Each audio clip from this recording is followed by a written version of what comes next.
afternoon to talented participants, honorary judges, and auspicious guests. This is your host, Tura Al, for this exhilarating national final round of the Daring Debates Myanmar chapter. I'm so glad and proud to be a part of this amazing event. Today is a day we have anticipated for long enough. This is a day we appreciate you taking time off your busy schedules to join this special event. But before we move on, I would like to talk about Daring Debates, the movement, and GSFA 2020. Daring Debate is a unique debate series which was initiated by Difficult Dialogues in 2016. It aims to bring students from various backgrounds, regions, and ethnicity in the discourse of critical issues. So far, 5 successful editions of Daring Debates have been conducted in various cities of India. In its 6th year, Daring Debates is going global to ensure a bigger participation of young people from across the world. This year, it will be an integral part of the prestigious Global Sustainability Fame Awards GSFA 2020, which are co-organized by TVE and Difficult Dialogues. Now, in this year of 2020, the movement has brought the Daring Debates competition for the first time ever to Myanmar, supported by Wall Street, one of the leading education centers across the country. Now, I'm pleased to have Go William Al, one of the members of the movement, to deliver welcoming speech.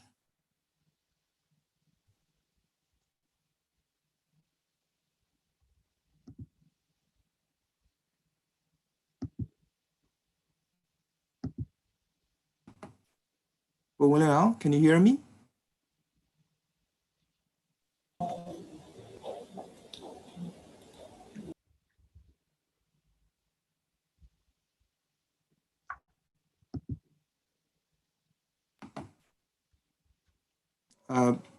Hello, Go William Al, can you hear me?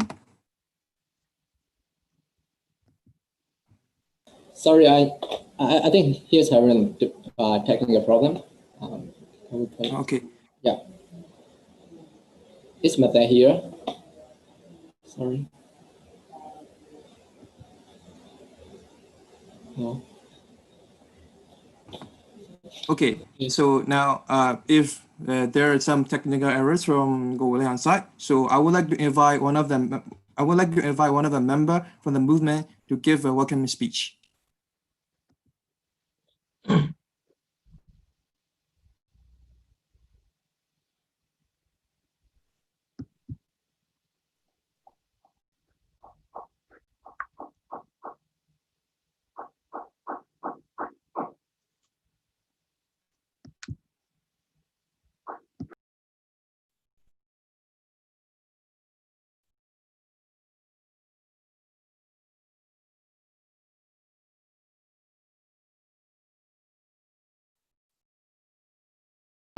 It is from the movement. Yeah, just go on, Tura. Just ask. Yeah, from Difficult Dialogues, we'll move on. Yeah. Yeah. Okay, so we'll follow up by the Difficult Dialogues. So now, I would like to invite Man Serena Narula, founder of Global Sustainability Fame Awards and Difficult Dialogues, to give the welcome speech. Good morning, everybody from London. These debates, as you know, was started 6 years ago. And the idea was to include young people to talk about critical issues. Normally, when we have policy discussions, we don't get the youth voice involved. They only come to fore when they're walking on the streets and protesting about something. And we felt that instead of protesting, if we gave them a place on the table, probably they'll have something to say about the policy. And perhaps we can have this difficult dialogue with them and move on. And then, they participate in policy making rather than just be the receivers of policy. So that was the idea of Daring Debates. And it gives me great pleasure to be here today in Myanmar. I mean, virtually, if not physically, because most of the 7 countries we've debated in, I have actually visited them for one reason or the other. Mostly it was to give a literature prize, which we are hoping to give in Myanmar next year. So we'll be forming more, friendships and, like all of you who are helping us. So I would love to come back to Myanmar. I want to especially thank our partners, the movement team and Wall Street English. I want to thank the jury members, Vicky Bowman, who's the director of the Myanmar Center for Responsible Business. I want to thank Sayar Ang Meochit. He's a scientist and founder and director of Growback for Prosperity, Myanmar. Chase Chishtom, National Head of Teaching, Wall Street English. I'm sorry if my pronunciation is not absolutely right with the names because I'm pronouncing them for the first time. Excuse me for that. Chase is the National Head of Teaching, Wall Street English. And I would like to thank the moderator, Thura Ong, Creative Executive at Synapse Original. And I would like to thank all the participants who have bravely come here today to debate. I'm using the word bravely because it is very difficult to do public speaking. And the very fact that you all are here, you are winners. You've already won the battle by speaking publicly. So I want to congratulate you all that you've come here and you are debating. And this is just wonderful to see young people participating. Thank you very much. Thank you, all of you, for giving your time to us. Thank you. Thank you so much for this welcoming speech, ma'am. Now, I would like to invite Metta Kainta, one of the members of the Movement Myanmar, to give welcoming speech. Thank you, Kodra. Yes, first of all, I'd like to introduce myself. I'm Tae Kainta. I'm the president of the movement. What a day to share this tremendous moment with you all. And I'm pretty nervous, not because this is the first time we are bringing daring debates to Myanmar, but because I'm giving a welcoming speech in such a big event like this. And Your Excellencies, ladies and gentlemen, and participants, very good afternoon to you all. And it's my pleasure to be welcoming all of you Madam Vicky, Sia Amyoche, Mr. Chase Chisholm to this special event. It is our honor to have you as the jury members for today's national finale round, and we would like to take this opportunity to thank Wall Street English for supporting us for this event. And I would like to take a little moment to explain about our organization, the movement. Looking back to that time, we took like 4 or 5 months to push to realize our MAMM Model ASEAN Meeting Myanmar dream, and we managed to create it as the first ever national diplomacy program for youths, and organized not only by ASEAN Foundation, by our government. And we are also very proud to on board the participants from MAMM and create this the movement team to contribute more to the society and youths. And so today we have 8 final contestants competing for the national crown, and there will be only 2 tickets who will be given for the global round. But at the end of the day, what it takes to achieve the goal in your life is your determination, your action, and your perseverance to follow the path you choose to believe. So with that in mind, I want to congratulate all of the contestants who have with us throughout this whole competition, and wish you all the best for them and more challenges to come. Thank you. Thank you so much for this great speech, Metta Kainta. So before we further advance into the day, let me take this great opportunity to introduce our respective judges.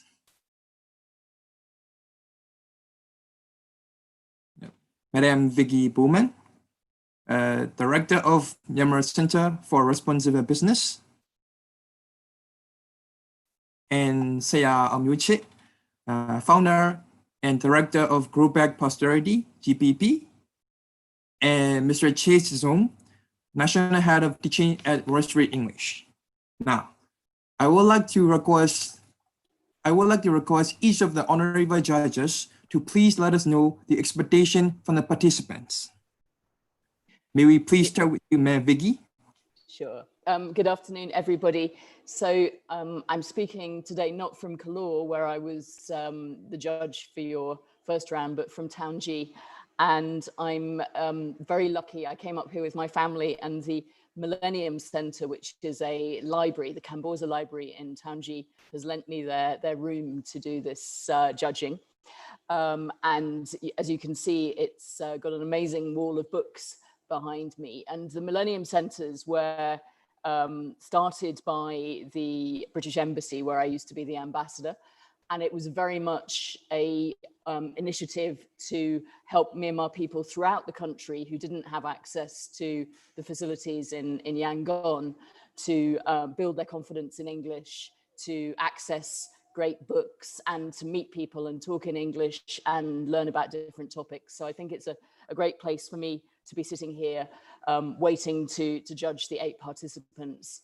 As I said a couple of weeks ago, the skills that you learn from public speaking will help you on whatever job you do, whether it's academia, whether it's business, whether it's government, or whether it's civil society. I've worked in all of those areas, and every single day what I have to do is speak, make arguments, muster different facts. So it's, as I said before, extremely useful skill, and you are all, as Surinder said, very brave to be doing it, because you're not only doing it in public, online, but in a second language. So good luck to you all.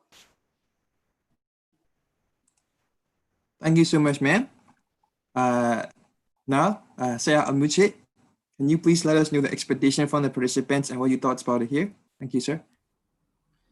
Yeah, thank you for me to join this kind of activities online. So I've been in the conservation fields for more than 20 plus years. So when I hear that, they will be very great, because they need a lot of information for their topics. So that's why we're thinking for the headings and all the topics. So I'm really looking forward to hearing from the participant, but I didn't see where is Nie Uwe or for the against team. I haven't seen the name yet. Is she already here? Nie Uwe. Because there are 4 and 4 in each side. So Nie Uwe is not here on our screen. Who is Nie Uwe? Oh, no. Okay. Sorry, I'm here. She's on the attendance list. I'm here. Okay. It's my other name. I was checking all these participants. Okay, looking forward to hear from you guys. Try your best. Thank you so much, Saya. Now, Teacher Chase, can you please let us know what do you think of this event and what do you expect from these talented participants? Thank you, sir. Yes, thank you. Good afternoon, everyone. It is a pleasure to be here and to get to be part of this and to represent Wall Street English as a judge for this competition. I'm already so impressed with each and every one of you in how you debated previously and in getting to be with you during a training, initial training as well. So again, as has already been mentioned, you should feel very proud of your accomplishments and your ability to communicate not only in English, but to communicate and argue a point that you are for and or against. So the best of luck to you. Really looking forward to this afternoon. Thank you. Thank you so much, sir. We are overjoyed to be supported by the entirety of your experience and skills to this program, which we are looking forward to make some momentous memories. Again, thank you so much for giving me your time. Now, please allow me to announce the motions, which all of you now have a chance to speak out your ideas, thoughts, and perspectives from different point of view. There will be 2 rounds for this tournament. The motion of the first round, which is motion 1, is natural capital approaches support long-term economic sustainability. I would like to repeat again. natural capital approaches support long-term economic sustainability. For the final round, which is round 2, the motion 2, is democratic politics are inadequate to address climate changes. I would like to repeat again. Democratic politics are inadequate to address climate changes. And now, I would like to announce the allocation of the participants for against and for side. Okay, for the motion 1, for the for side, Ma Sui Yi Winter, Ma Injian Kai, Ma Xiongla Bilin, and Gu Gangkai were discussed. For the against side, Ma Tami Su, Gu Kankai, Ma Niu Wei, and Ma Dongdasa Shuizhen were discussed for the against side for the motion. So I would like to explain a little bit of ground rules here. For the first round, for the motion 1, there will be 4 winners, and that 4 winners will escalate into the final round, which they will have to discuss motion 2, and there will be 2 winners for that, and those 2 winners will represent Myanmar in global competition. So each contestant gets 2 minutes to speak on the side of the motion given to him or her. Then, after the statement or argument, I will request one of the judge to ask a question to the contestant who will get one minute to answer. So for the 2 minutes argument, there will be a warning bell given that 2 minutes, and the participant will have to wrap up his or her argument within 10 seconds. If the participant fails to do so, he or she will be automatically muted. I hope that will happen. And similarly, for the 1 minute answer round, which you will be asked by the judges, the bell will ring at the end of 1 minute, and the same thing, the participant should wrap up his or her answer within 10 seconds. If the participant fails to do so, he or she will be automatically muted. I hope that won't happen again. So shall we start? For now, for motion 1, for the for side, I would like to invite Ma Sui Yi Winter to discuss from the for side for the motion, natural capital approaches support long-term economic sustainability. I do believe the participant is more than ready. 3, 2, 1, and you can start now. The technology is becoming more advanced. The economy is rocketing. We are able to do this kind of virtual debates because our living standards are improved. But no one notices the negative externality of this. The world is dying. The ecosystem is messed up. The animals are losing their homes. And will we continue this market incentive approach, which ignores the crying of nature? No, then what is the answer? Natural capital approach. Why? Yes, I'm here to present the reasons why. Hello, everyone. My name is Soyi Wentet, and I'm going to tell why I agree to this motion. Since the very start of the human evolution, we're depending on nature. It gives us food, clean water, air, essential resources in order for us to survive. And now nature will be the savior again to solve the problems people have messed up. How? The fast way is using renewable energy. The renewable energy like solar, wind, hydropower helps us in achieving sustainable economy. These are non-conventional energy which are sustainable, which means that they will not completely be depleted over the time. And they are worth it because we can get a great amount of net energy return. We can measure this by IRORI method, which is dividing energy return by energy invested. According to the Forbes magazine, IRORI, the energy return of hydropower is 35, solar is 19, wind is 16, which means they are not only sustainable but also effective.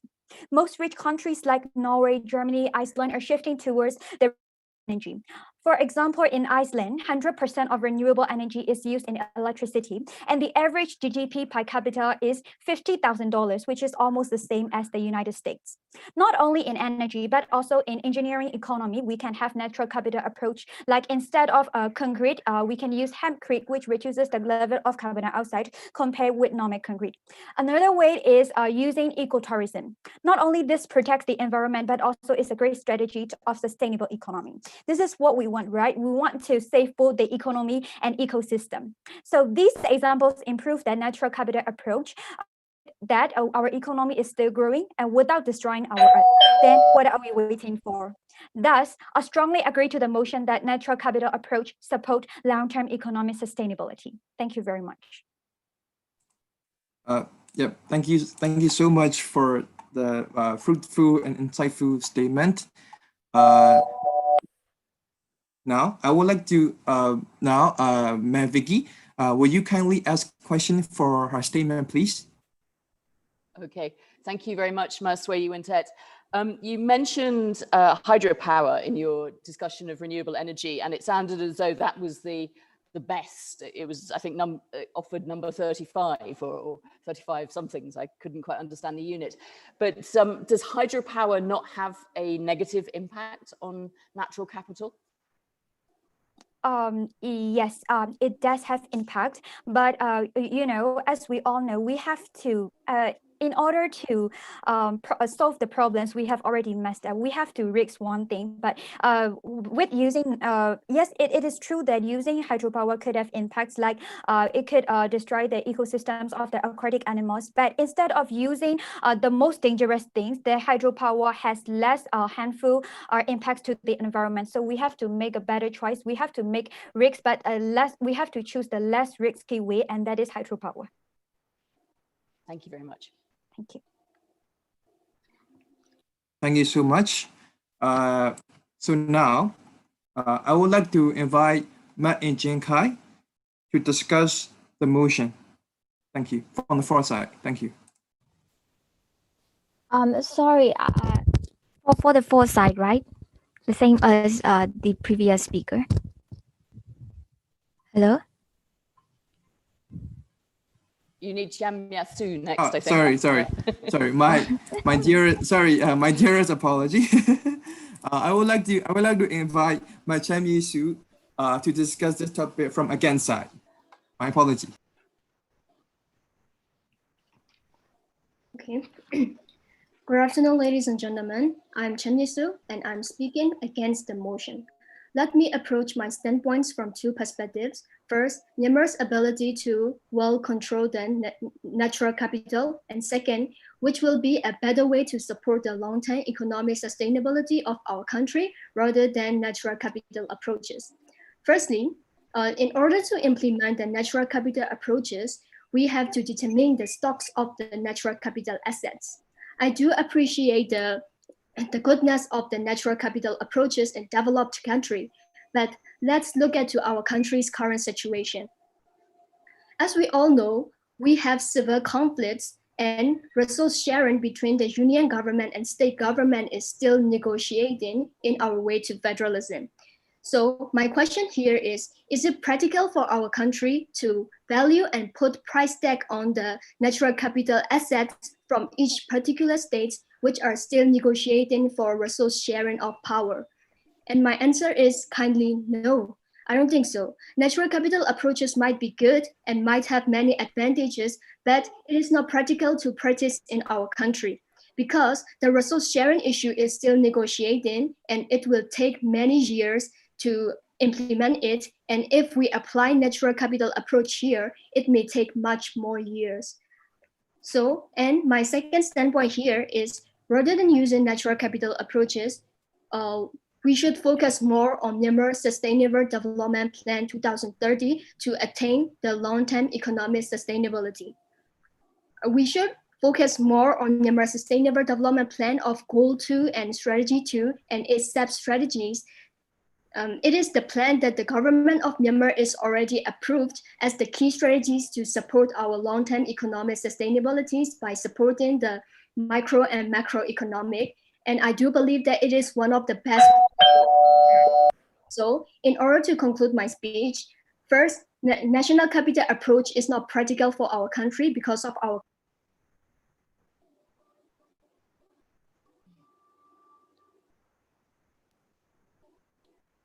Thank you so much. Now, I would like to invite Sia Amyuchit to ask a question regarding with this statement that she just mentioned. Thank you, sir. Thank you.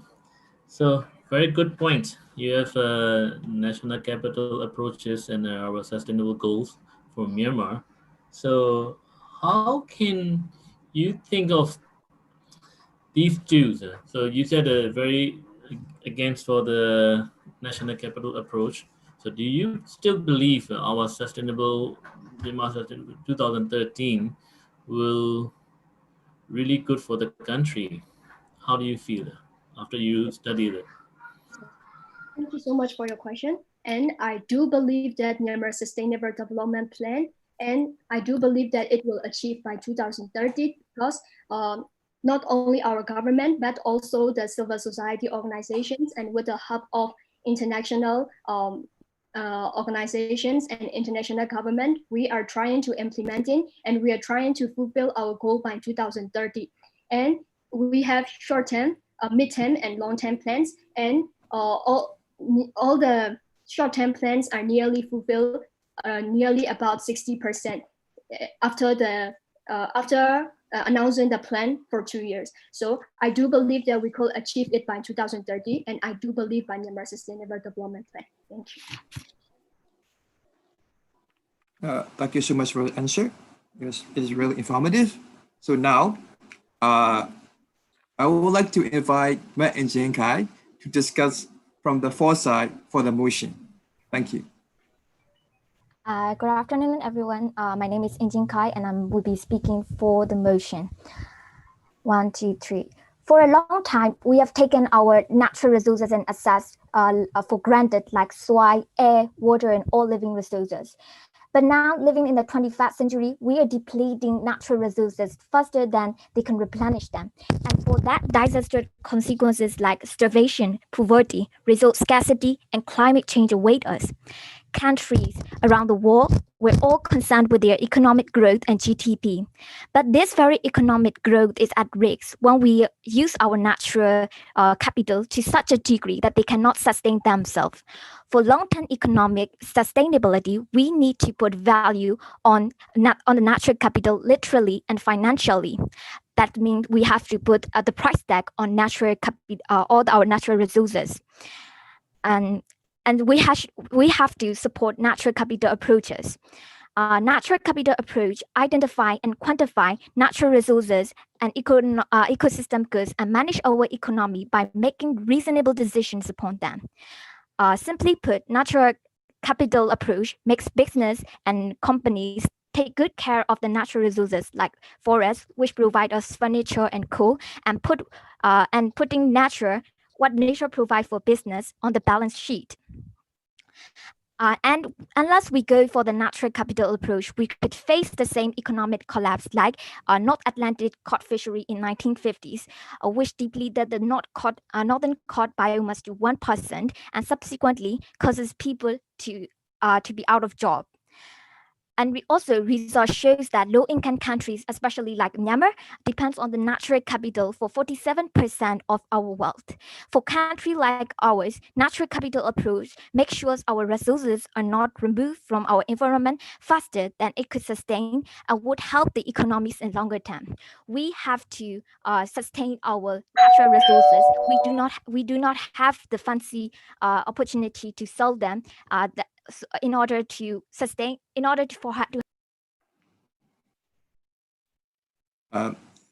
Thank you so much for the statement. So now I would like to invite Teacher Chase to ask questions regarding with her statement, sir. Thank you.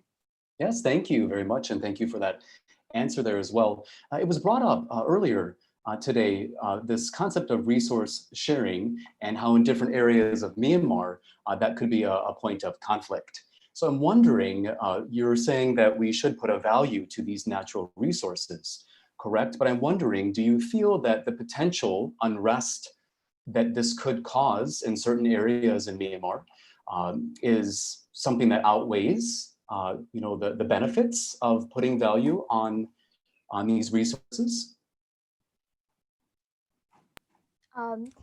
We are, Sarah, I thank you for the question. We are talking about the long term. We know that for the short term, people often focus on the short term benefits. Short term, they don't want the prices to go high. But we the topic asks us whether for the long-term economic sustainability, whether it should be feasible in the long run. And the people in Myanmar, even though we have to share the resources, we still have plentiful of resources still left. But for the long term, we need to slowly and adapts the policy and approaches that allows us to use our resources and share our resources that could last for a long time. If we use all our resources in just one go, then we are sure to be left out of poverty, and also much more conflicts would waste us. So that we should slowly adapt for long-term policy approaches like this one. Thank you.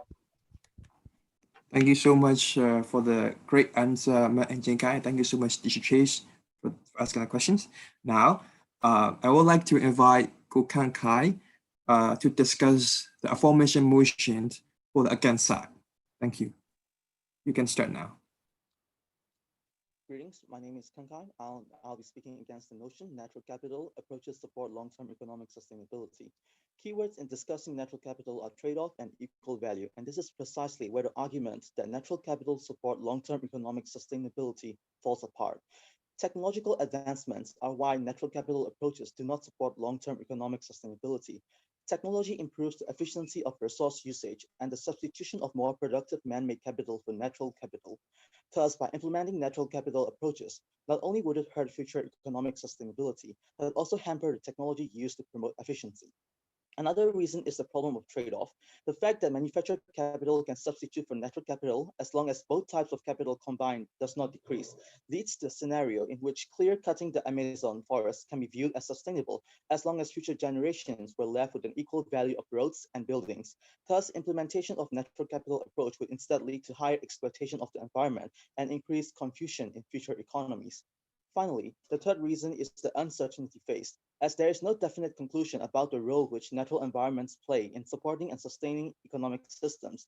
The uncertainty and the irreversibility in this trade-off between manufactured capital and natural capital is why this approach will not be a contributing factor to economic sustainability. The solution for long-term economic sustainability would be to find an approach in which industrialists and environmentalists come to a common ground, implementing policies such as requiring industries to offset a portion of their carbon emissions through sustainable technology.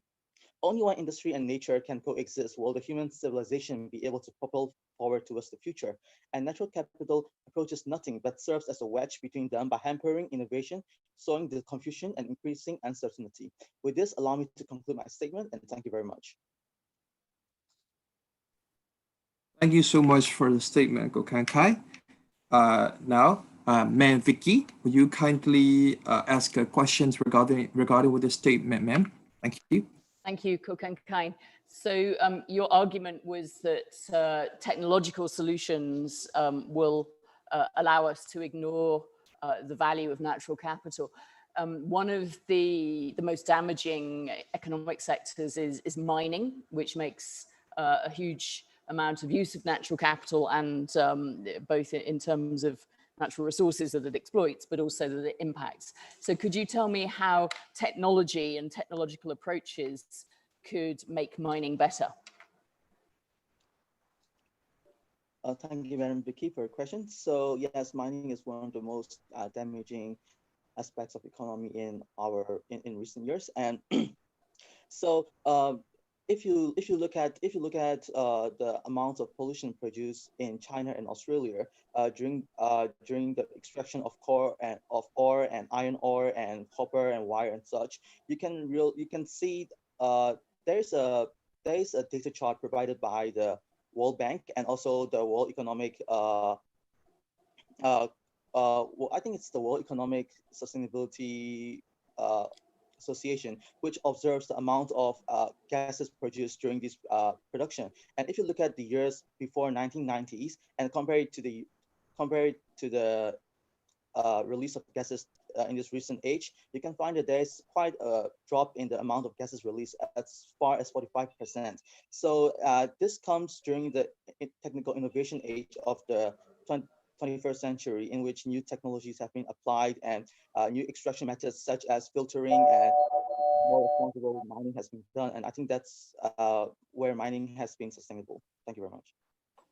Thank you very much. Thank you very much for the answer, Kokan Kai.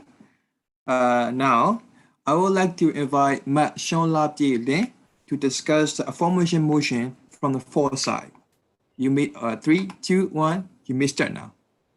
We'll refer to nature as our mother.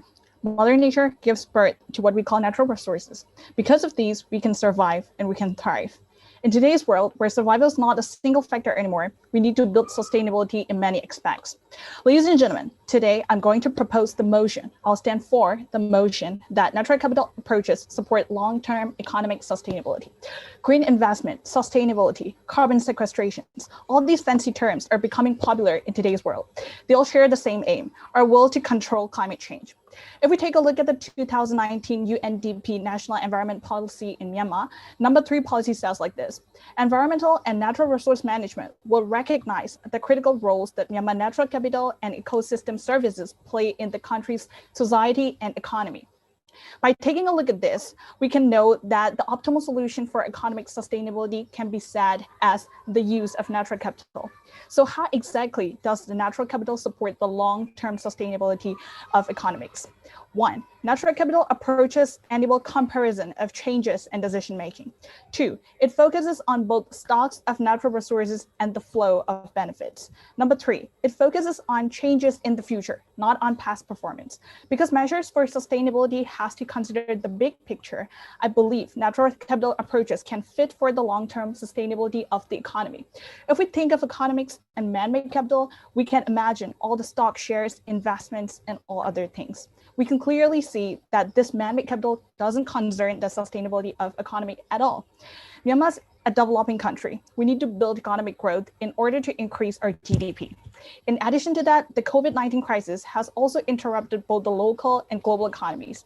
At the same time, climate change is happening, but we're rich in natural capital. If we can apply these natural capitals effectively, we can aim for a better future for our economy. Meanwhile, you could argue that natural capital approaches are difficult to implement in our developing country. I strongly believe that natural capital approaches open a new perspective in our country's journey towards sustainable long-term economic growth. Thank you. Thank you so much, Mashonla Bitlim. Now, Sia Amyoche, will you kindly ask question for her statement, please?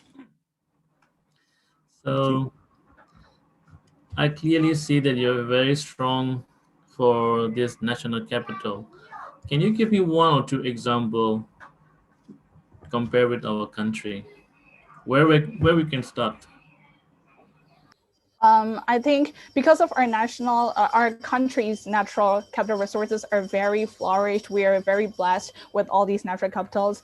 I think we can start by, just like Madam Vicky Bowman said, we could take more measures into the minings, and we could handle with our environmental happenings in, just like I said, we could improve green investments in like, at the moment, I think there are lots of communities and NGOs and civil society sectors which are working on to conserve the national capital, and I think that will implement a lot in economic sector. So I think green investments, just like I mentioned before, and like taking measures in the practices that will endanger our national capital will help a lot in implementing and opening a new perspective to the long-term sustainability of our economy. Thank you very much.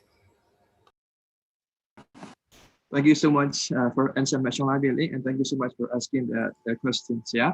Now, I would like to invite Mani Uwe to discuss the motion for the against side. 3, 2, 1. You can start now. Hi, I'm Neu Wei, and I'll be arguing against the motion that natural capital approach supports long-term economic sustainability. When we look at economic sustainability, we have to see economic growth, but at the same time, not negatively impact the people, the planet, and the culture. But here, the problem is that with natural capital approach, it is affecting both the people and the planet. Firstly, how it affects the people. Especially in a developing country like Myanmar, we can see many controversial mine cases, like in Lebanon, the copper mine, and in the Sagai regions, and also with the Misam Dam. Yes, we know that Myanmar is rich in natural resources, but are we actually taking the consent and the concerns of the local communities? These local communities have protests with their concern. They want to know, but these mining companies are not cooperating nor communicating with these people. And this causes land disputes and peace and unrest. So how are we going to handle those? And the second one, how is affecting the planet, especially mining, as we all know, produce toxic chemicals which can contaminate and toxify. Myanmar being an agricultural country, when these toxify the farmlands, it could cause negative impacts on agricultural production. And also because of the landslides, in the past year, about 500 people have already died. So what is the solution here? We can go beyond the natural capital approach. We can go towards human capital approach. Natural resources will one day run out, but human capital won't. Through education, through production of more skilled labor, through engagement in labor, then we can actually start shifting to service sector towards a more developed country, not just relying on natural resources, which will definitely one day run out. And hereby, I strongly stand by the stance that natural capital approach definitely doesn't support for a long-term economic sustainability. Thank you. Thank you. Thank you so much, Manu Wei. This was very informative and very useful. Now, I would like to request Teacher Chase to ask a question regarding with her statement. Thank you, sir. Yes, thank you very much. And thank you for that point that you brought up there. A few things that really stood out to me was when you were mentioning about these communities again that would be impacted and how collaboration would be necessary to make sure people aren't impacted negatively. But I'm wondering, you also mentioned about the natural resources eventually running out. Do you think there's a way for us to make sure that doesn't happen, even if taking a natural capital approach, to make sure we can sustain the natural resources so they don't run out? And if you think so, which way do you think would be best? Thank you for the question. And yes, I do agree that natural resources can be used in a sustainable way, but this would require regulatory law, regulation laws, strict regulation laws, and also communication and collaborating within the local communities. But then here again, we have to consider if this is pragmatic for a developing nation. And considering another approach rather than the natural capital approach, I believe that the other approach would outweigh and weigh benefit than a natural capital approach because it's not very practical for a developing nation like Myanmar. Thank you.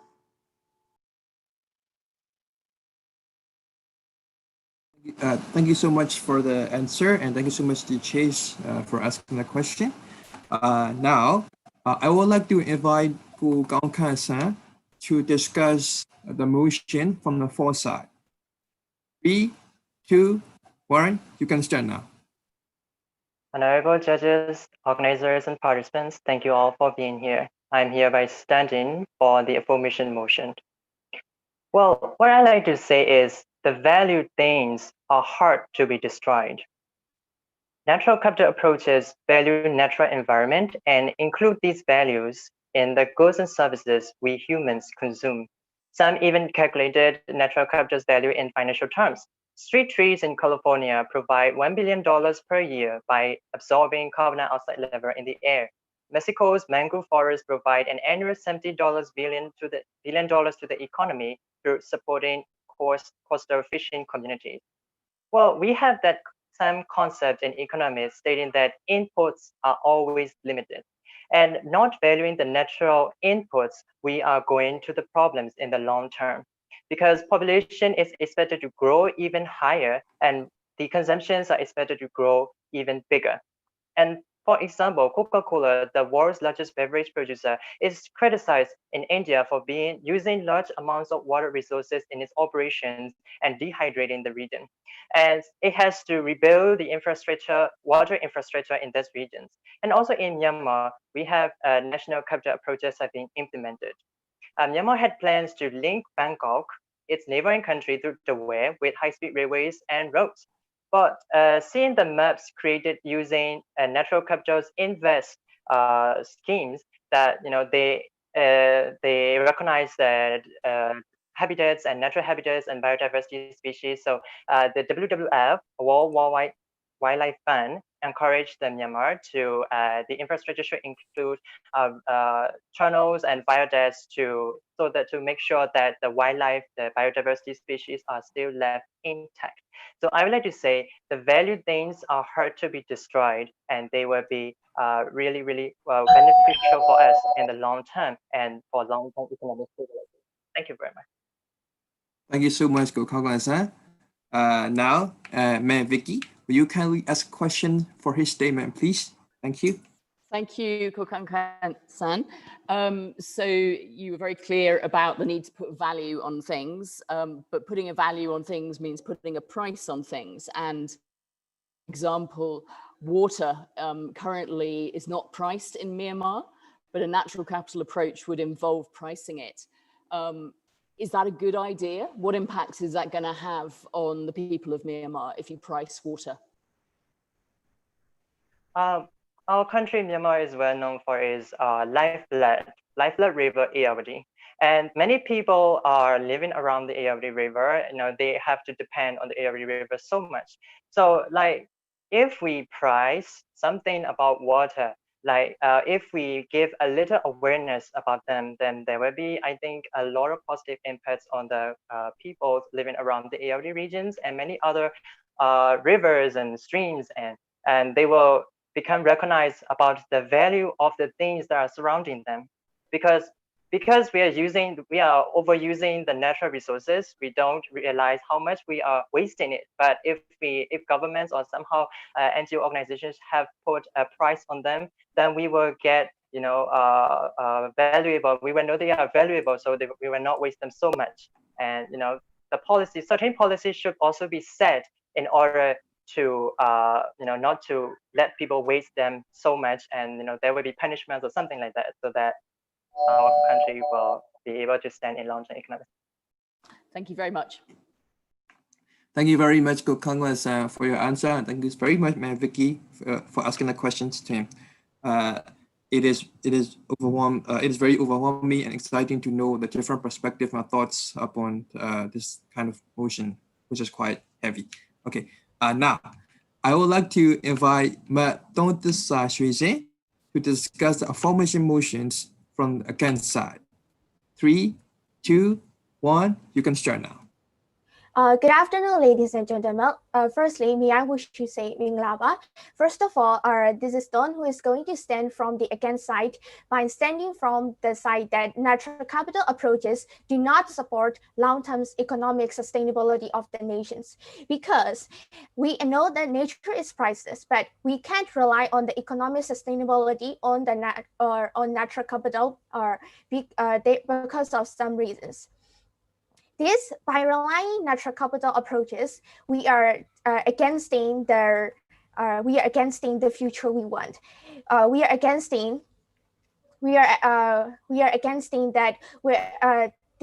all nations are not going to be equally benefiting from this, from relying the natural capital approaches, because there are many uncertainties and every nation cannot adapt to this natural capital approach due to the different levels of economic development that have been happening in this era.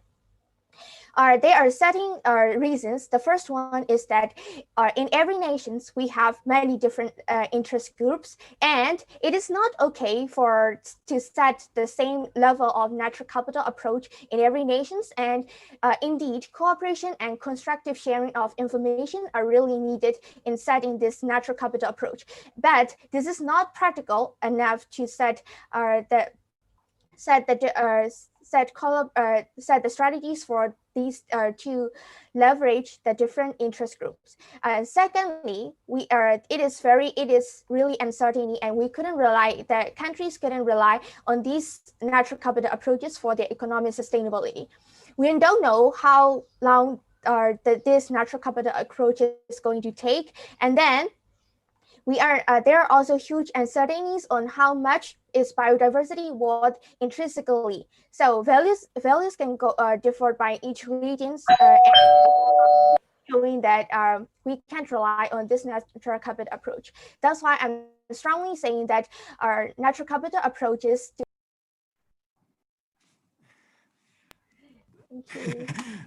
Thank you. Thank you so much, Madam Sudhashri. This is very such a great information and such a great interesting thoughts from you. Now, I would like to request Saya Almuche to ask a question to her regarding. Hey, thank you for your thoughts. For national capital are not working in some areas of the world. So, can you give me one or two example for your against, with some example of some countries, which countries not working for this kind of activities? Because this area is very wide and very vague. But can you give me a specific one or two example which country cannot use? Yes, yeah, Onuchi, for asking me this insightful question. So I have got the answer for the two country.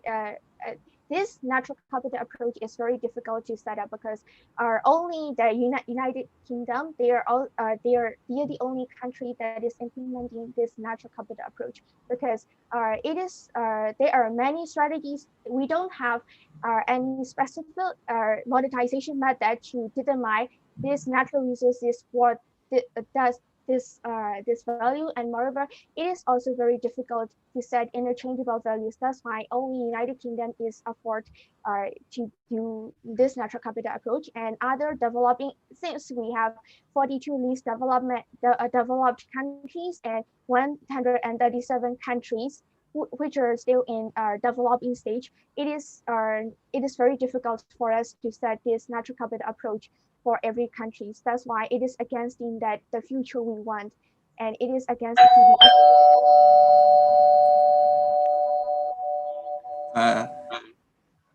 Thank you so much. Thank you so much for answer, and thank you so much, Shaya, for asking the questions.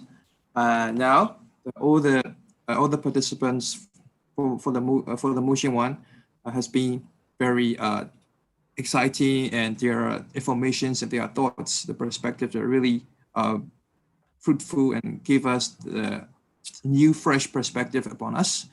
Thank you so much for that. And hearing all these statements from these talented people are just spine-tingling, very knowledgeable, and aligning us with a different perspective upon the motion. So I hope all the guests feel the same. Also, thank you all so much, debaters and all the judges. Well, I guess this is a relaxing time after the energetic and lively debate sessions. Let us show you some informative videos of some organizations that help to hold this great event happen in Myanmar. So before we start, I would like to talk briefly about the movement.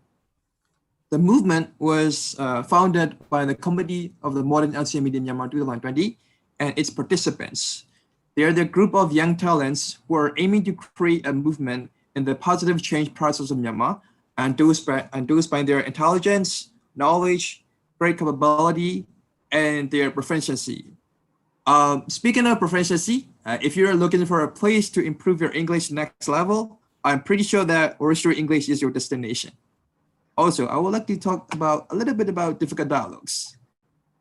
Difficult Dialogues is an annual forum examining issues of contemporary relevance in South Asia. The focus of Difficult Dialogues remains on discussing the policies related to the most crucial aspects of common people. Each year, a theme is selected and some recommendations with the help of knowledge partners are produced. So beside dialogues, Difficult Dialogues engage with young people through the debating series called Daring Debates. So far, 5 successful national series have been conducted as an integral part of a Difficult Dialogues. And for the first time, we are hosting the debates internationally through an online platform. Of course, due to the current circumstances around the world. So the debates theme will revolve around like democracy, governance, environment, and will be a part of a prestigious Global Sustainable Living Awards, GSFA, which this year organized by Difficult Dialogues and will be held from 16th to 20th November 2020 via an online platform in London. Now, let us show you some of the videos that I just mentioned. Thank you so much.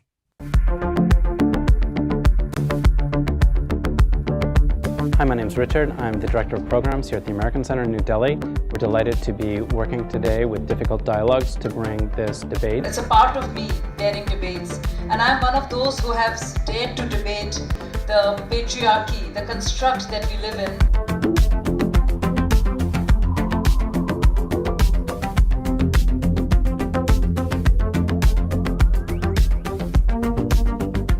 As lawyers pleading the cases and not by the theme as suggested. When I entered the gender studies classroom, what I was told was the first thing, that masculinity and femininity are inherent traits in all of us, which explains a lot. When I sit with my legs wide open in my house and my mother never fails to point out. She tells me you're being masculine. She tells me this will not do good with your husband. Do you think students in private schools will become pleasant, or do you think students in government schools will become pleasant? Students from both domains are able to handle pressure. In private, I think it's more because they have an added burden of homework, extracurricular activities and other stuff. Only vocation theoretical knowledge is no longer enough to put you ahead of the competition. And private institutions are willing to go that extra mile for you.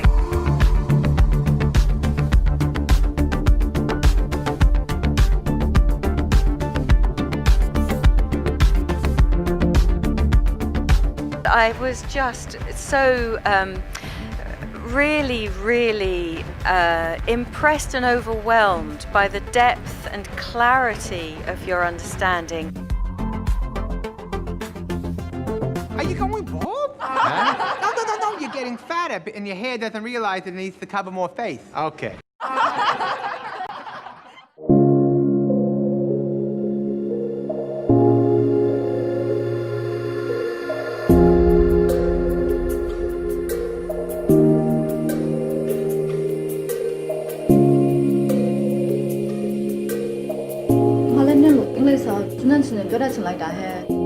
Bahama say minute Wall Street English ka ne email yo account song count for beli.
the time to look at problems beyond food, shelter, and clothing. Let the ideas start flowing. Let's have unheard vichar.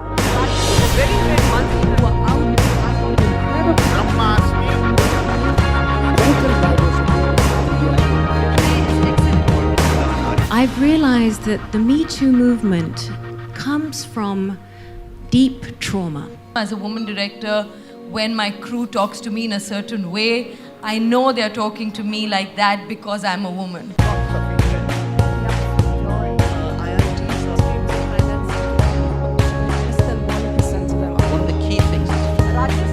How do we bring all the streams of financing together to enhance a learning environment in the school? So let's say religion is in education, but it shouldn't be taken as gospel. But we do need to change the conversation behind screen if we want to see the conversation changing on screen. I don't think cinema can really make a change in the society or can bring about any revolution in the society, but it is responsible for bringing or keeping that issue under constant discussion. We don't forget it.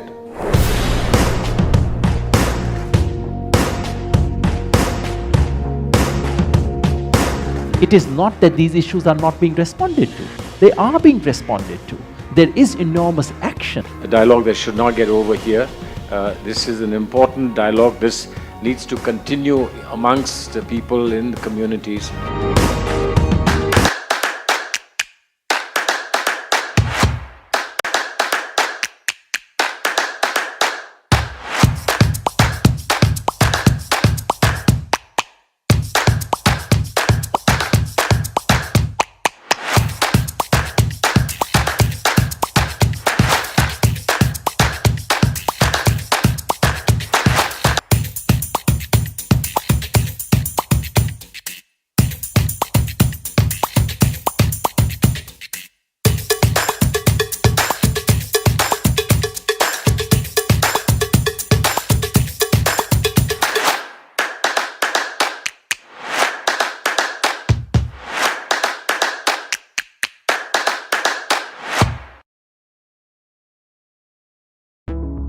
The power of film and storytelling can't be underestimated to create change.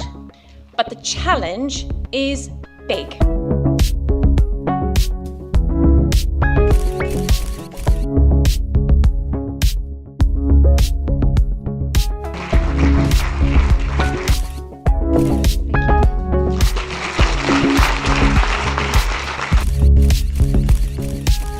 Increasingly, we are putting the environment higher up the agenda. And that's reflected in some of the incredible films that we are here to celebrate this evening.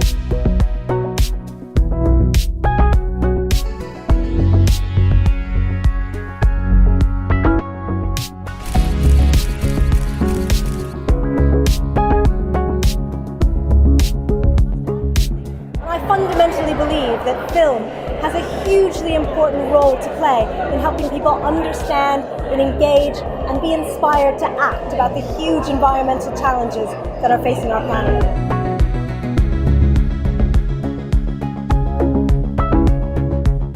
These pioneers already have the answers that we need. We're focusing on the changing of the society for helping the current society to the future.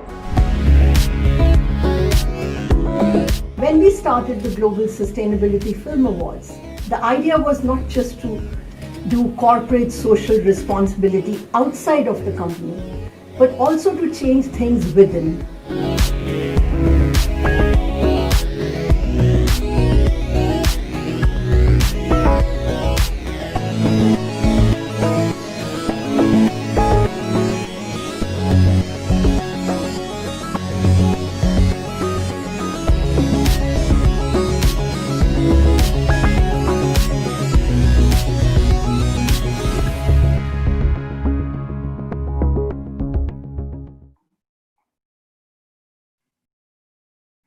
Thank you so much. Welcome back.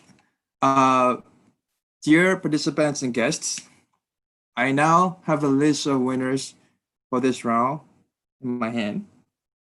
I'm pretty sure that it has been hard for our respective judges to decide the winner.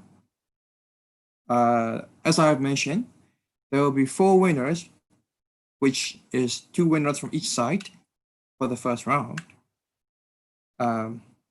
Okay, so the first winner, there are 4 winners, as already mentioned, right? Okay, so the first winner is Cao Kan. And another one is Macam Yesu. Another winner is Kau Kansa. And the fourth one, the final one is Ma In Kai. Congratulations. And thanks to every participant who have put strenuous effort for this event and make it more exciting.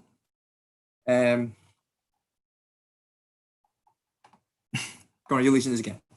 Let's give a support. Okay.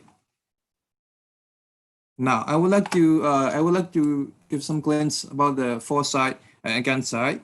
Kankai Macam Yesu will be representing the foresight for the motion 2, as I've mentioned. For the against side, Kankasa Macam Kai were representing for the against side of the motion 2.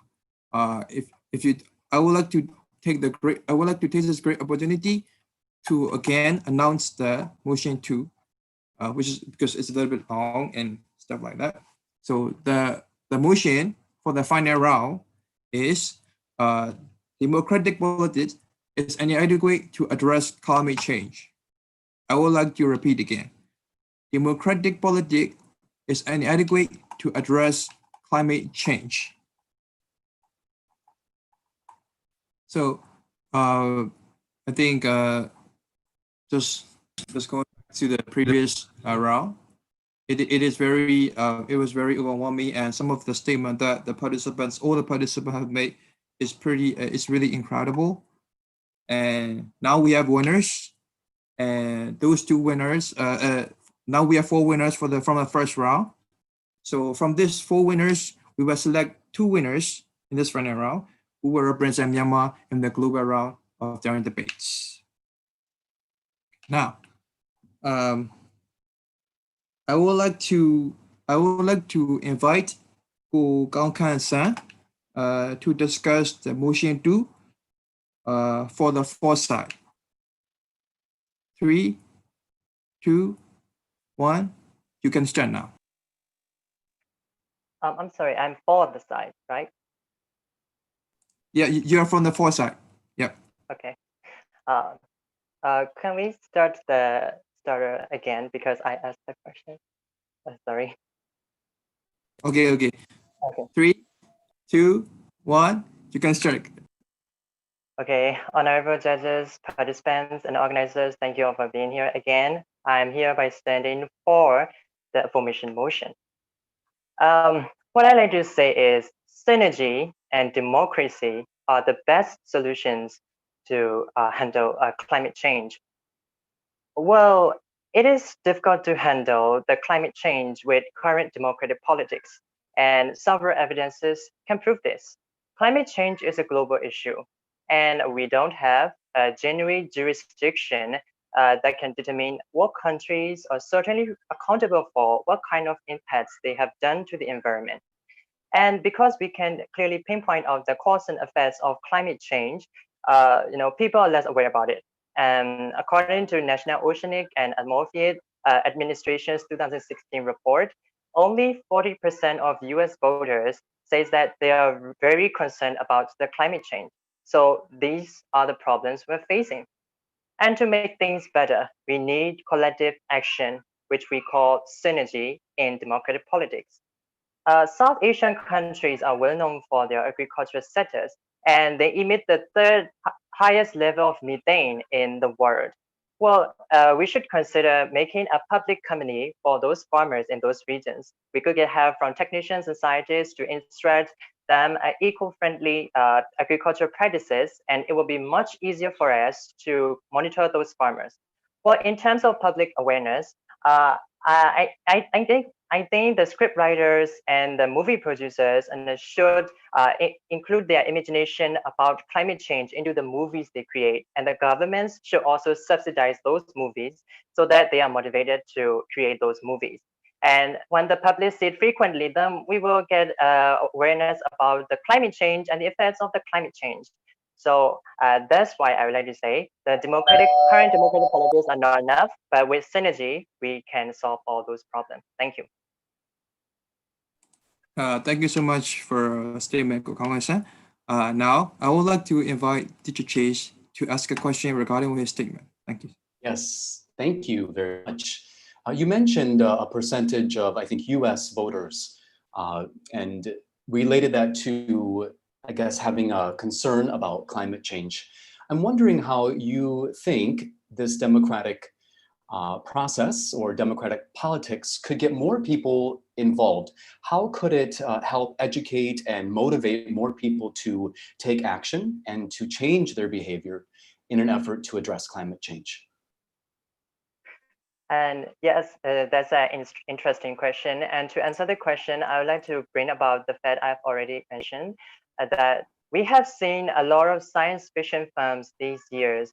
Like lately, science fictions have become really popular, and they become aware of aliens, UFOs, and many other things that are extraordinary lifestyles, and they really absorb into it. But how about we incorporate the climate change effects? Like in the next 100 years, what about the earth will burn down with all the climate change gases all around, and we will have a doomsday, people's doomsday and apocalypse, and we need to incorporate those ideas and imagination into the movies, like because people elect government and in these democratic policy process, and if these people are not aware about the climate change, we cannot do nothing about it. So I would like to influence those people through media, because we have free media and freedom of expression in democracy. These are the real essence of democracy. So I would like to use them to the greatest extent, and then we will educate those people with media. Thank you very much.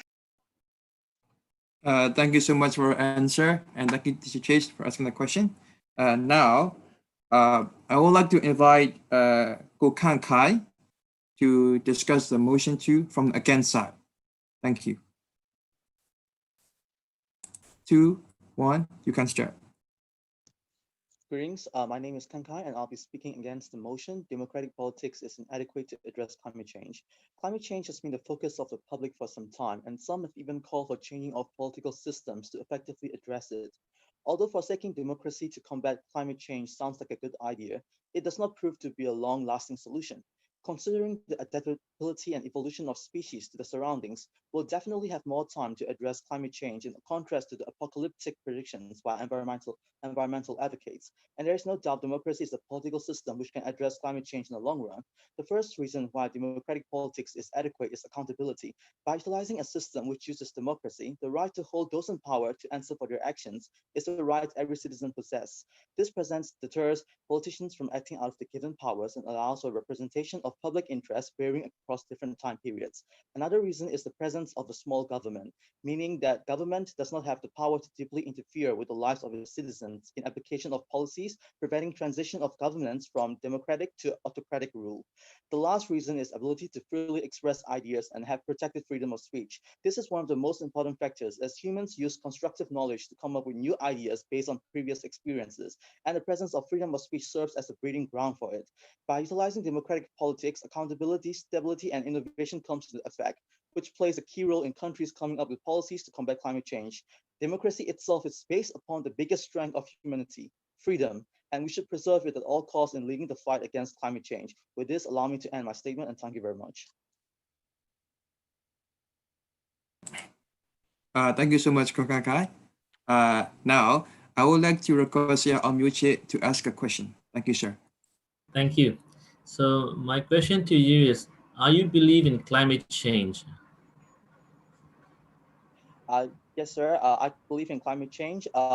Although climate change has been occurring naturally, such as given shown by the presence of the ice age and the ice age, the recent climate change has been focused and centered mostly on global warming, which has been produced by the industrial waste of our industrial revolution.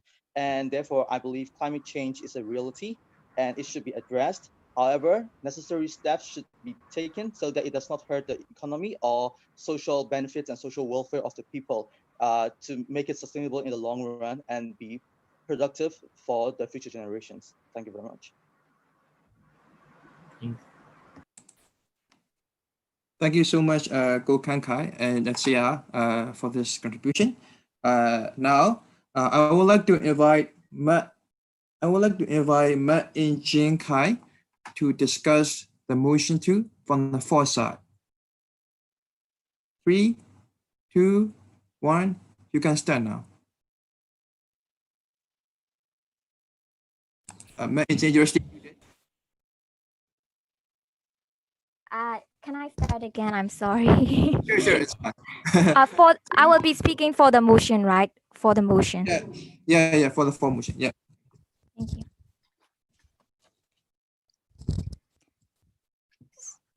Starting in 3, 2, 1. We are all currently living in the war against climate change. In times of global emergency, we need a type of government that knows how to address it decisively. In terms of that capacity, democracy led by economic and political interests are not apt to the task of climate crisis, and I would like to tell you why. First of all, in democracy, the government tends to be short-sighted. They try to earn the favor of people by prioritizing short-term economic interests over long-term climate actions. Australia political leaders proved this. Australia carbon tax law was first introduced in 2012 by centre-left government, only to be repealed in 2014 by the Conservative government when they won the election on the promise of getting rid of the tax. This is upsetting, and this sadly shows how public concerns for environment can be overridden by simple tax reduction policy. Another fundamental flaw in democracy is the prevalence of strong individualistic traditions and competitive market economy. Individualistic and profit-thirsty corporations always put their self-interest over economic interests. Granted by democracy. Besides, democracy is not boding well in third world countries like Myanmar, where democratic institutions pinnacle to rule of law, and if rule of law are weak, environmental awareness is marginal, and corruptions are deeply rooted. Autocracies like Singapore has proven itself to handle corruptions and works on climate action plan better than most democracy. Now, I'm not saying that authoritarian regimes are better than democracies. Myanmar knows best, being suppressed under military rule for 50 years. Instead, I'm advocating for autocratic technocracy, controlled or heavily influenced by experts in science or technical fields.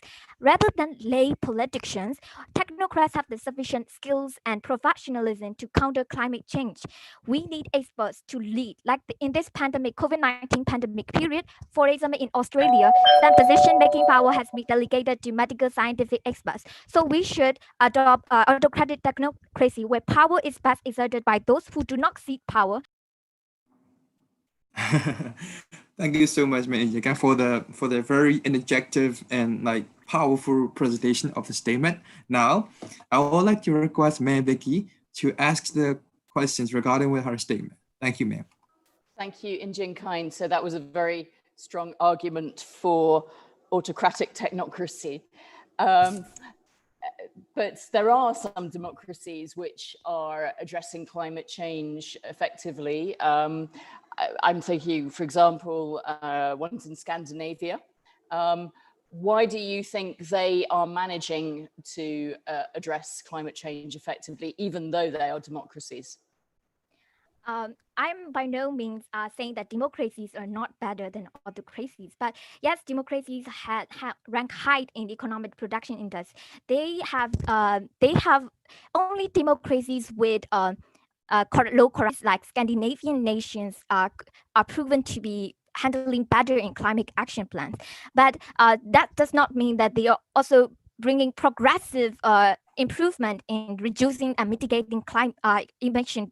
We can see from the data that still these Scandinavian countries, even the best democracies, they are still having the economic interest, putting their economic interest over some of their environmental issues, like in Sweden, where they put forward with energy sectors and steel sector over some they do exceptions for like state corporations.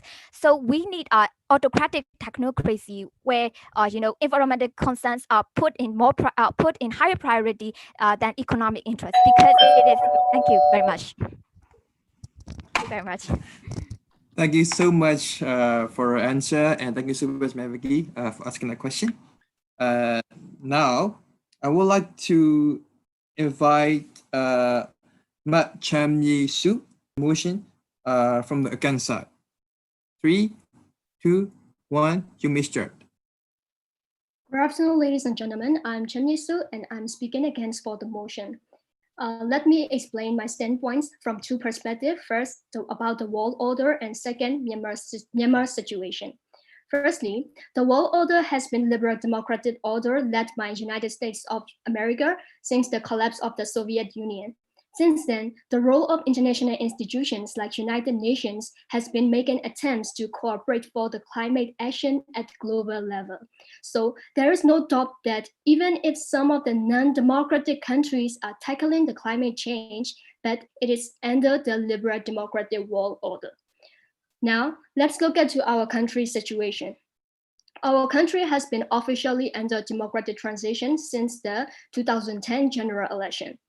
Before the democratic transition, due to the corruption and other side effects of non-democratic regime, the country, which used to be rich in natural resources, became poorer and poorer and faced natural disaster because of deforestation, soil depletion, and many, many other reasons.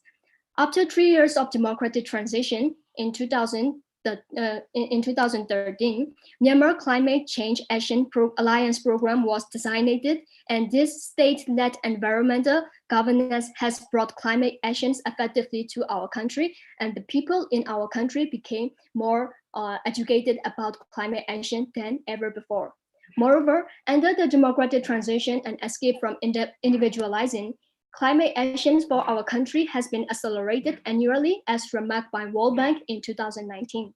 Furthermore, not only because of the government with the help of United Nations, international organizations, and civil society organizations, we are implementing our Myanmar Sustainable Development Plan, and due to that plan, we have a mission to reduce 7% of carbon emission by 2000. I do believe that democratic politics is the best and the most suitable for Myanmar, not only in climate change, but also in every perspective. Thank you. Thank you so much for this great statement. Now, I would like to request Teacher Chase to ask a question regarding our statement. Thank you, sir. Yes, thank you as well. As Myanmar continues through transition, you mentioned that it was a good example. And as it stands now, with the way things are happening here, do you really feel that what's been put into place, what's been put into practice to help address climate change is enough right now?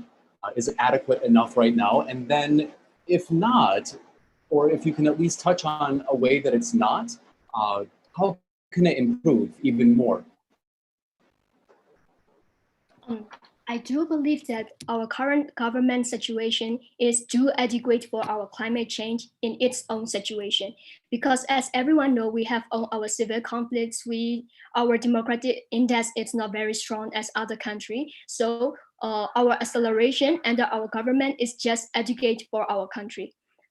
So I do believe that we are having right now is one of the best things for Myanmar. And moreover, I believe that we can do more good things under the democratic transition. Thank you.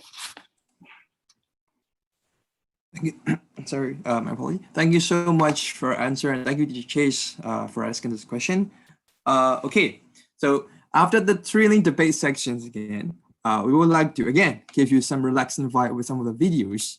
So there will be some videos about like global sustainability award and teasers. There will be some video about like during debates, what happened in previous during debate sections, and there will be a video about movement, about the movement organization. So before we show these videos, I would like to briefly talk about respective organizations and respective activities.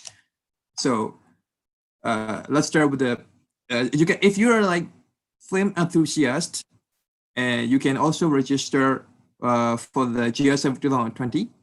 There will be a link given under the comment of this post. So the TVE Global Sustainability Film Awards, GSFA, recognizes like outstanding films from the business, nonprofit media, and creative sectors that inspire audiences with real-world solutions for a more sustainable future.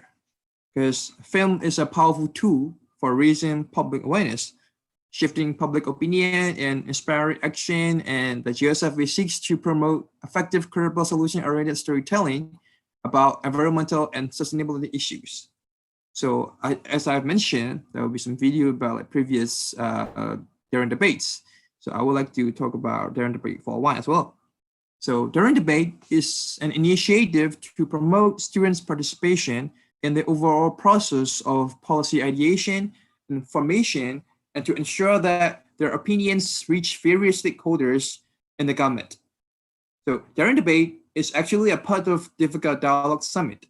So the winning team of the regional competition will win $200 and will be representing Myanmar in the global competition, where the final champion will win a considerable amount of prize, 1,000 USD. So I've already mentioned about the movement in the beginning of the section as well, but now I would like to go a little bit more details here. So the movement roots from the Modern ASEAN Meeting Myanmar 2020's organizing committee, which consists of alumni of the 5th ASEAN Foundation Modern ASEAN Meeting 2019 and enthusiastic youths in diplomacy and governments. So Modern ASEAN Meeting Myanmar 2020 was the first ever nationally recognized youth diplomacy program supported by the government of the Republic of the Union of Myanmar and ASEAN Foundation. It hosted 65 youths from 39 universities across Myanmar and ASEAN. So, and also, of course, we can proudly say that the movement is an organization with an embracing vision focusing on governance, environment, and gender equality. So we represent the steps in traditional and the democratic reform process of Myanmar. So now, we would like to show you some videos. So yeah, please enjoy.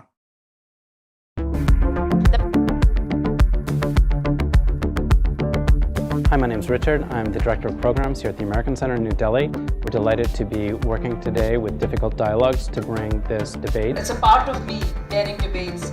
And I'm one of those who have dared to debate the patriarchy, the construct that we live in.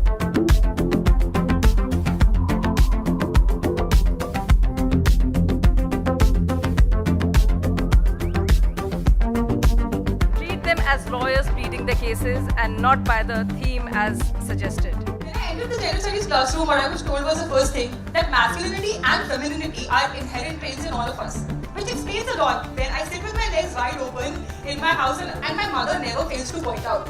She tells me you're being masculine. She tells me this will not do good with your husband. Do you think students in private schools will become pleasant, or do you think students in government schools will become pleasant? Students from both domains are able to handle pressure. In private, I think it's more because they have an added burden of homework, extracurricular activities and other stuff. Only vocation theoretical knowledge is no longer enough to put you ahead of the competition. And private institutions are willing to go that extra mile for you.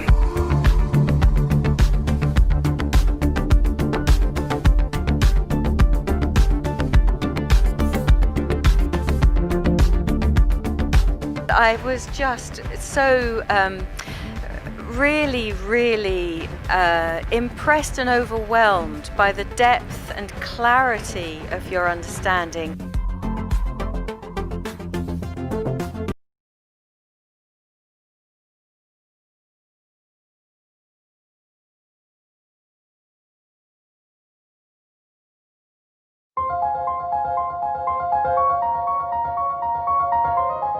We do not fight because of material, because of diamonds. That is why we took up arms, because people have been misusing the natural resources of this country to enrich themselves. Coral is become dying and no more fish. It's like a sick ocean.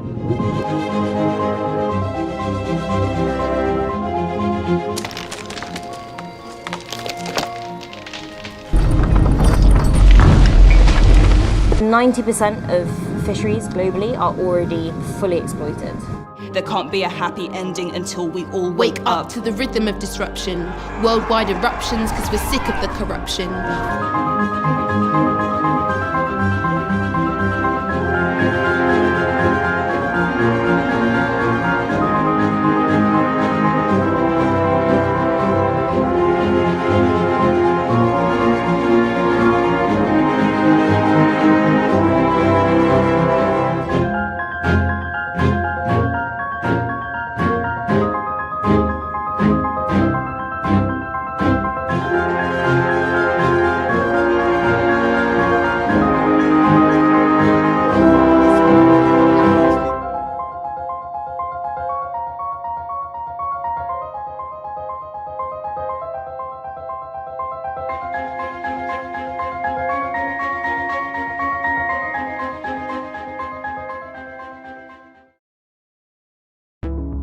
The power of film and storytelling can't be underestimated to create change.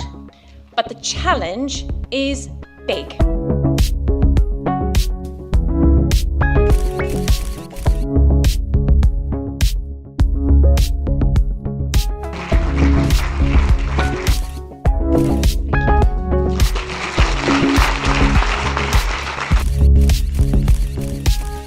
Increasingly, we are putting the environment higher up the agenda. And that's reflected in some of the incredible films that we are here to celebrate this evening.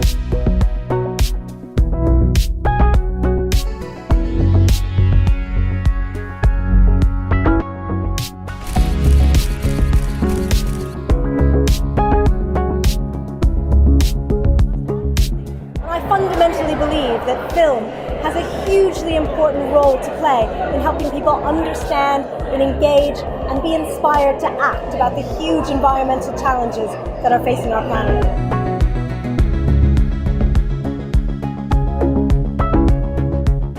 These pioneers already have the answers that we need. We're focusing the changing of the society for helping the current society to the future. When we started the Global Sustainability Film Awards, the idea was not just to do corporate social responsibility outside of the company, but also to change things within.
Yep. Well, welcome back after this intensive and dynamic debate sections. I think most of the participants have their put their strenuous effort to debate and discuss the kind of heavy topics with their great wealth of knowledge, and their perspectives are pretty refreshing and new to us. Okay. However, before we move forward, I would kindly like to invite the judges to comment on these sections and give feedback for each participant here.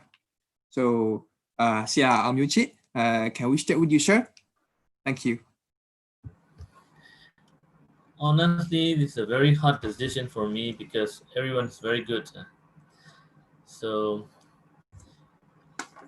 I made a list of, because some people, they given their representation, they forgot some of their words, and sometimes they're a little bit off their tracks. That's why I have make very hard decision for them. So Yep. Yep. Thank you so much for your comment, sir. Now, I will kindly request Ma'am Vicky to give comments upon these sections and participants. Thank you, ma'am. Thank you very much, Thura. I feel kind of my heart is beating on this, particularly in that second round. I don't know how you four finalists managed to just go straight into it, because I don't think you even knew which side you were meant to be arguing for before you began. So, I mean, the four finalists, just to survive that, you are amazing, and you're all still alive. I think some of you have turned your videos off perhaps, but I think you're all still with us. So congratulations to all of those four. But I would also really like to congratulate all 8 of you that did that first debate, because frankly, I found it a really difficult debating subject. And when we've been talking as judges with the movement, I've always been trying to get them to set more easy questions for you. And they all keep coming back with these really abstract policy questions. And I think it was Thun who said in her point that the only country in the world that's even seems to be trying to do this natural capital approach is my country, the UK. And while I was listening to you, I was sort of Googling, what is natural capital approach? And I found that guidance. I think actually that would be my one piece of advice to all of you, is that most normal people wouldn't have the faintest idea what the natural capital approach is. So when you are debating whether it's pro or against, maybe just take a few sentences to explain in very clear, simple language what it is, and then argue in favor or argue against it. And I think that will help you with your own logic as well. But congratulations to all of you for actually tackling that topic. I just want to also give my question, I think, to who was the Mr. Technology? I can't remember. But my question about mining, you might recall that's something I've got a bit of a background in, which is why several of my questions were about mining.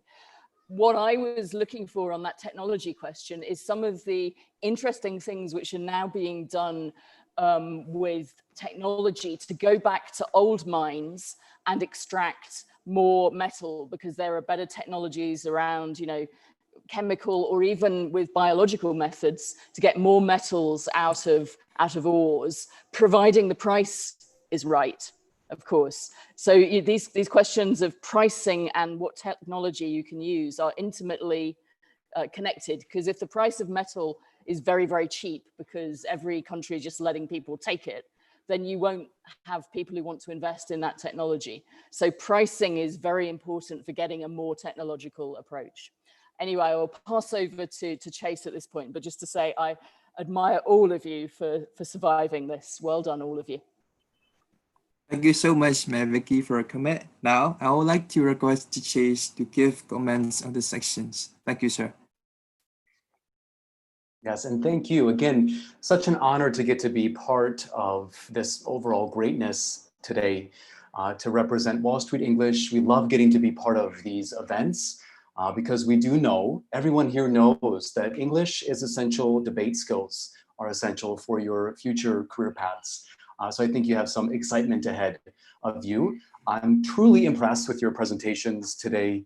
It's clear that everyone, all 8 of you, practiced and prepared ahead of time. One thing to work on overall, I think, would be to sound a little bit more natural in using the power of a pause. I think when we get nervous, of course, we start talking really fast, and then it might kind of seem like you've prepared too much, even if you're just rattling off and talking so quickly, trying to get everything out in that 2 minutes. So that's one thing to work on, is just try to slow down a bit and use the pause a bit. But thank you for articulating your argument so well. And again, congratulations to everyone who participated today. Thank you so much, Chase. Thank you all so much. And I'm pretty sure that the feedback of the judges were not only beneficial to the participants for now, but also for their future, which is really bright. Now, I would like to give the floor to Gabe, who will announce winners and will give a nice closing remark. But I would like all of you to remind you that even after announcing the winner and after delivering the closing remark, please don't leave. There will be photo sessions. So yeah, please stay until then. So now I would like to give the floor to Kay. Yes, Kay, you can start taking the floor to me. For me. Am I audible? Yep, yeah, I think yep, okay. yep, Okay. Yep. Okay. Thank you, Gotura, for giving me the floor. So yes, I have to agree with all of our honorable judges who said that their hearts were beating, like as Madam Vicky has said, because my heart was beating so hard all along. Like I haven't even had my heart beat that fast for a long time. And so yeah, we have got the names of the winners in my hands right now, and it's so exciting to announce these names because since this competition started at 3 p.m. exactly, actually, since the preliminary round, every single participant had left me in awe. And from going from one round to another, it was not an easy call to have these two winners. It was a tight call, and we had to go to the registration in which over 100 youth coming. So yeah, I'm now going to announce the name of the two winners. So let me first announce the first winner of the Myanmar chapter of Caring Debates. Let's welcome Kankai. Congratulations, Kankai. You are the first winner of the finale of the Myanmar chapter of Daring Debates. Congratulations, Kankai, from Myanmar Institute of Information Technology. I would like to see all the virtual claps. And on to our final and second and our final national winner. Let's applause and welcome Injin Kai. Congratulations, Injin Kai from University of Mandalay. Congratulations, sister. You have congratulations to Kankai and Injin Kai for both winning, becoming the national winner of the first national winner. So I would like to invite you guys to share your feelings right now. So Kankai, will you have the floor? Unmute yourself and please say something for all the audience and the judges and all the participants who are watching this as of the moment right now. Yes, Kankai, you may have the floor. Okay, so first of all, I'll like to thank the judges for selecting me and believing in me to be the representative of Myanmar in this Daring Debates contest. And I would also like to thank all my cousins, all my brothers and sisters in this Daring Debate tournament who helped me get through these debates and give me inspiration for my ideas and different perspectives, which I can use in the global finals. And finally, I would like to thank the moderators of the movement for being such awesome friends and all the mentors that we were given. I'm so thankful that I don't know how to describe my happiness, but that's all I can say for now. So I just want to say thank you very much to every one of you and all the viewers too. Thank you very much for watching, and I hope you get more knowledge from this and want to participate more in Daring Debates contest next year. Thank you very much. Thank you so much, Kankai, for sharing your feelings as of the moment. Yeah, let's give a round of another applause for Kankai, a virtual applause, of course.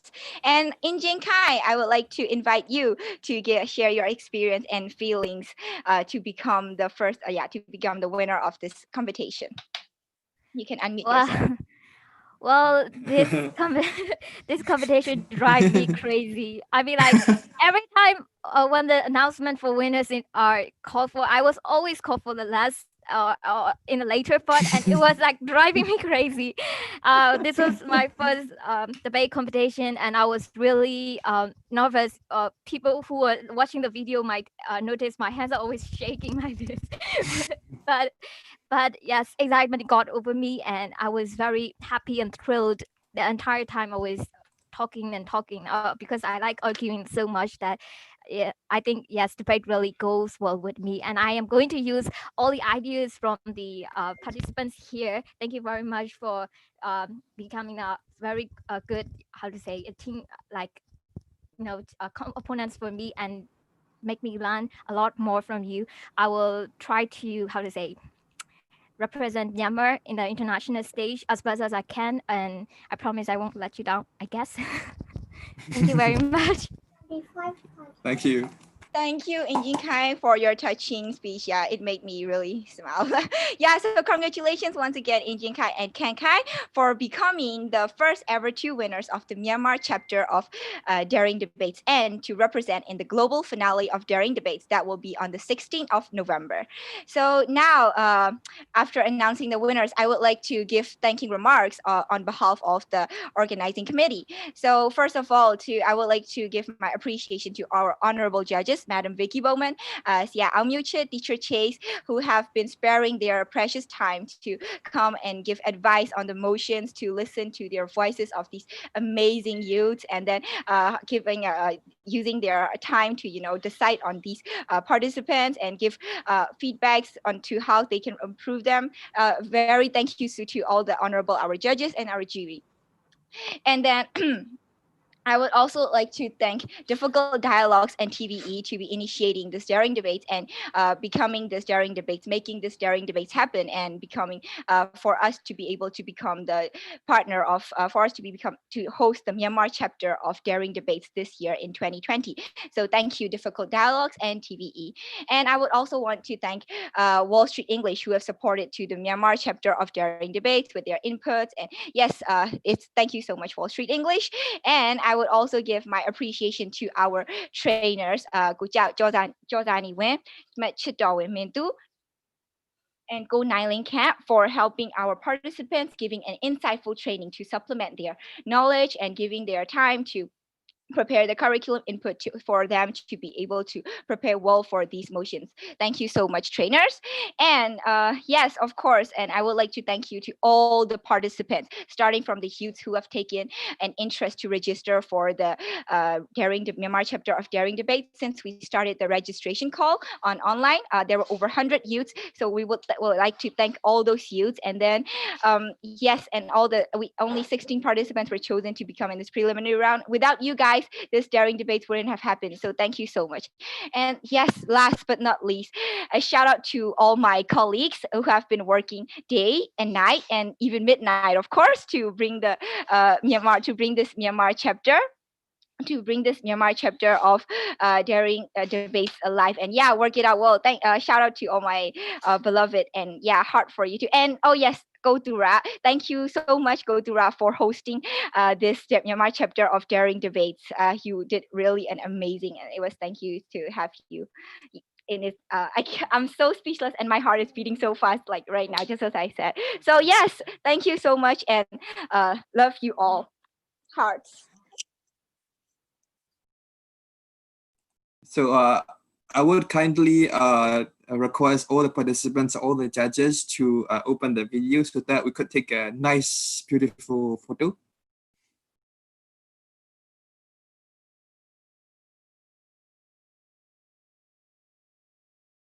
Yay, let's have our photo session together. Yeah, you can stop. You can stop.